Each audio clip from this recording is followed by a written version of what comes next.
It is a freaking Saturday, and my body decided to wake up at an incredibly unusual early hour.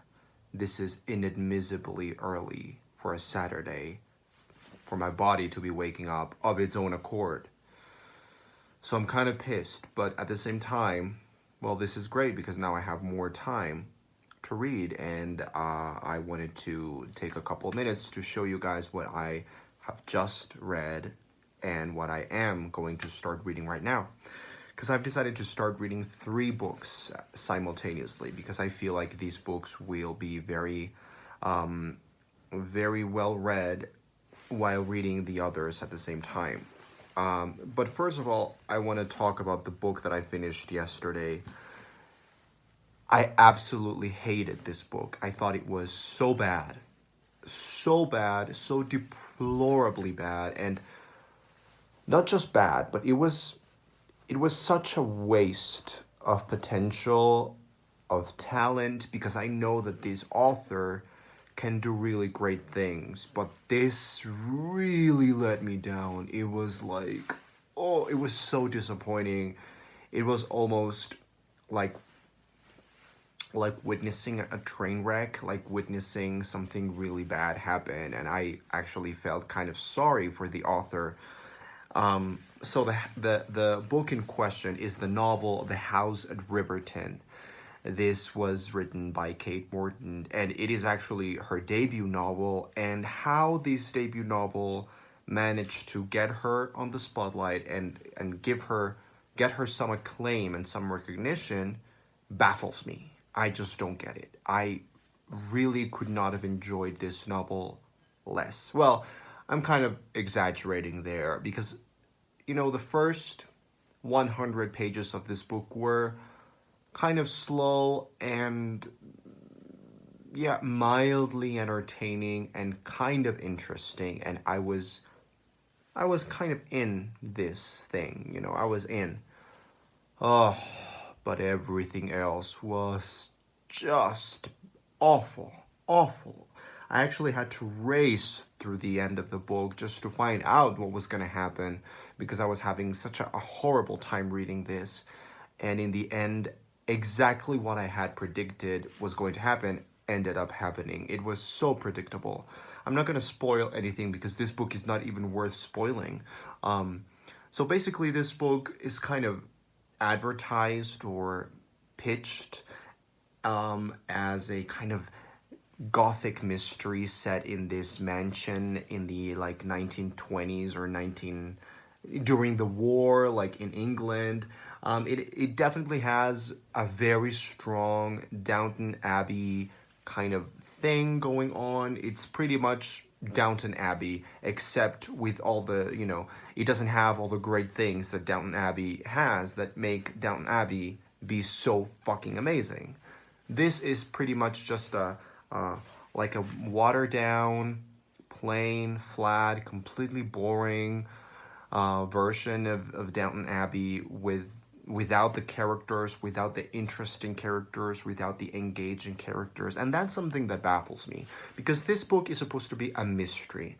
And if you read reviews about this book and praise for this book, people and magazines and authors have claimed this book to be like really engaging and really fast paced, and oh, it's a book that you will not be able to put down and you just want to know what happens in the end. That's so not true. This is not one of those books. I mean, if I compare it to Downton Abbey, and I think it is absolutely essential to compare this with Downton Abbey because of the nature of both things, it just fails in comparison because even Downton Abbey, which is not a mystery, it never claims to be a mystery, is far more entertaining, engaging. It pulls you, it makes you feel immersed, it makes you feel like part of the story and part of the characters.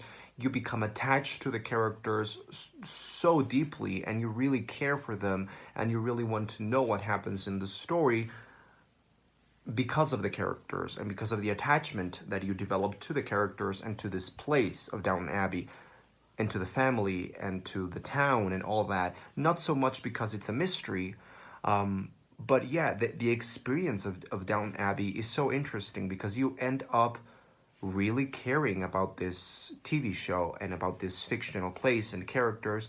And, that's why people binge watch Downton Abbey. It's not because it's suspenseful necessarily, it's not a mystery, it's not a thriller. It doesn't really have a lot of, action going on. Some people might actually consider it boring, or slow, or very kind of slice of life. It's almost like a documentary, allowing you into the lives of these people in this household. But surprisingly, Downton Abbey ends up being really, really attractive and really worthy of binge watching because it really holds the attention of the viewer really great. In comparison, The House at Riverton fails miserably. This is, like I said, it's kind of a version of Downton Abbey, but it's pitched as a mystery, and it definitely has a lot of elements of a mystery novel, but done in a way that it just doesn't work. It's not an effective mystery novel, and it's not a very effective household drama like Downton Abbey was either. There is a lot of foreshadowing in this book. Right from the opening chapter, there's a lot of foreshadowing and a lot of, oh, something big is going to happen, something dark is going to happen because, that something really awful happened to these characters in the past. And so the purpose of reading the book for you, reader, is going to be to find out what happened to them and how that affects their lives now. But it never really works. In the end, I just found this book incredibly ineffective, absolutely boring. It goes into a lot of detail that becomes very unnecessary, doesn't really serve the plot or the characters. And something else that really baffles me is that this book is long. It is almost 500 pages. It doesn't need to be. It could be like a novella, it could be a short story. I don't get it. Basically, Kate Morton just surprised me as to how bad I thought this was. There was a lot of foreshadowing, no payoff at all, completely predictable. Everything you expected to happen ended up actually happening. The characters themselves are empty shells. They are not interesting. I never cared about them or for them. I never really cared about the story because if you don't care for the characters, you're hardly gonna care for, what's happening plot wise. I thought the mystery was ridiculous and just plain and uninteresting and boring.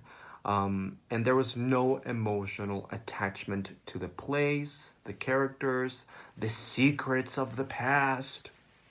There's a bunch of tropes in here that Kate Morton later on uses in her other works. This was her debut novel, like I said, and I think it's very clear, it's very evident how in this novel she is planting the seeds of what she's later on going to really work out really effectively. Because Kate Morton is an author that I actually really enjoy. I really loved her book, The Forgotten Garden, and I also read The Distant Hours, which I thought was not as good, but it was significantly better than this one. So this one is just kind of a bad debut novel with all the great things that Kate Morton would later on have. But here, it just doesn't work. Nothing works. So I gave this book 1 star. If you are thinking about reading this book, just go ahead and read The Forgotten Garden instead. It is 1,000 times better. This is just not worthy. So now that I have cleansed my palate of that miserable thing, I want to start 3 books at the same time. These 3 books are very different. They're different genres. They're pretty short and pretty easy to get through with my current hectic lifestyle. So I'm feeling pretty excited and confident that I will have an amazing reading experience. First, I am reading Miranda Hart's Peggy and Me. This is kind of nonfiction memoir comedy. It's Miranda Hart. You know, if you know Miranda Hart, you know this is, you know, her usual spiel of being really quirky and kind of sophisticated but really awkward at the same time. And she has this kind of super elaborate, exaggerated turn of phrase, but it's just really effective. I am not finding this as funny as her other book, Is It Just Me, which I thought was just crazy fun. This is maybe not as fun, but it has some interesting points to make about humans, about human interactions with humans and with their pets. So I'm really enjoying it. Then I have a short story collection, which is The Birds by Daphne du Maurier. Finally, some du Maurier back into my life. This includes, I think, 5 or 6 stories. Let's see, 6 stories: The Birds, Monte Verita, The Apple Tree, The Little Photographer. Ooh, that's a cool title. Kiss Me Again, Stranger, and The Old Man.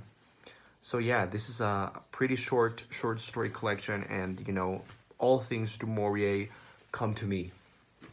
And finally, a novel, the YA novel More Happy Than Not by Adam Silvera. And I picked this one up now because I feel like this is going to be light and fast paced and immersive, and people have